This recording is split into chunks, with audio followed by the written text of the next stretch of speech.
صلی علی رسول کریم۔ ایک دوست نے چند سوالات کی ہیں، پہلے ان کا جواب دیتے ہیں۔ پہلا سوال یہ کیا ہے کہ پینٹ اور پاجامے کے ساتھ نماز جائز ہے جس میں جسم نمایاں ہو رہا ہوتا ہے؟ گزارش یہ ہے کہ نماز پینٹ کے ساتھ تو ہو جاتی ہے لیکن مناسب نہیں ہے۔ کیوں؟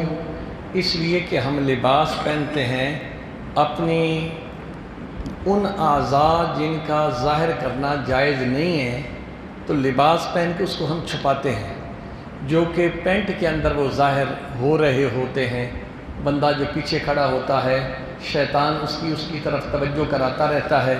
اس لیے مناسب نہیں ہے کہ اللہ کی دربار میں انسان پینٹ پہن کر جو ہے وہ نماز پڑھے، لیکن مجبوری کی صورت میں ہو جاتی ہے۔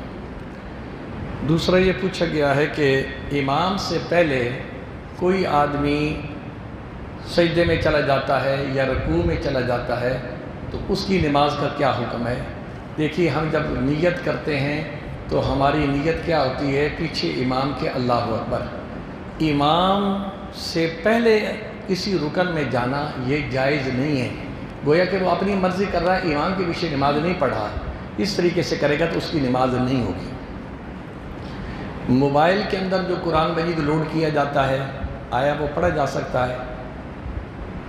مجبوری کی صورت میں پڑھا جا سکتا ہے۔ مثال کے طور پر آپ سفر میں ہیں، آپ کہتے ہیں میں ایسے بیٹھا ہوں، چلو میں قرآن مجید کی تلاوت کر لوں، تو آپ نے موبائل نکالا، پڑھ رہے ہیں۔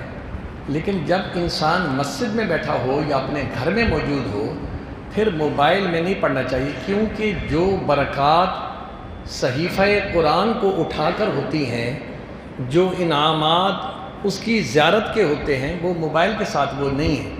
تو موبائل کے اندر تلاوت جو ہے مجبوری کی صورت میں، سفر کی صورت میں تو جائز ہے، لیکن اس کو معمول بنا لینا کہ بندہ مسجد میں بیٹھا ہے قرآن کو نہیں اٹھا۔ دیکھیے، آپ قرآن کو جب اٹھائیں گے، ایک مسلمان ہے وہ قرآن کو اٹھاتا ہے نا، اس کی دیت یہ ہوتی ہے کہ یہ اللہ کا قرآن، اسے چومتا ہے، آنکھوں سے لگاتا ہے، سینے سے لگاتا ہے، یہ اللہ کا قرآن ہے۔ کیا موبائل کے ساتھ وہ عقیدت ہے؟ نہیں ہے۔ تو اس لیے موبائل کی تلاوت جو ہے مجبوراً جائز ہے، ویسے معمول بنانا جائز نہیں ہے۔ اس کے بعد آج مسئلہ یہ سمجھیں کہ رکعتوں میں ملنے کا طریقہ، جو رکعتیں امام کے ساتھ رہ گئی ہوں ان کے پڑھنے کا طریقہ۔ آپ آئے، امام ایک رکعت پڑھ چکا تھا، دوسری رکعت میں آپ شریک ہوئے، تو جب امام سلام پھیرے گا تو آپ کی ایک رکعت رہتی ہے، وہ ایک رکعت آپ اس طرح پڑھیں گے جس طرح پہلی رکعت پڑھی جاتی ہے، کیونکہ آپ کی پہلی رکعت رہی ہوئی ہے۔ تو وہ پہلی رکعت کیسے پڑھیں گے؟ سبحانک اللہم، الحمد شریف اور قرات کریں گے۔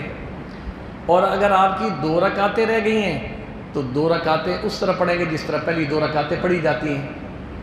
تین رکعتیں آپ کی رہ گئی ہیں تو امام کے سلام پھیرنے کے بعد جو بھی آپ رکعت پڑھیں گے وہ تعداد کے حساب سے، چاہے وہ دوسری یا تیسری ہوگی، لیکن قرات کے اعتبار سے وہ امام کے بعد والی پہلی، دوسری والی دوسری، تیسری والی تیسری۔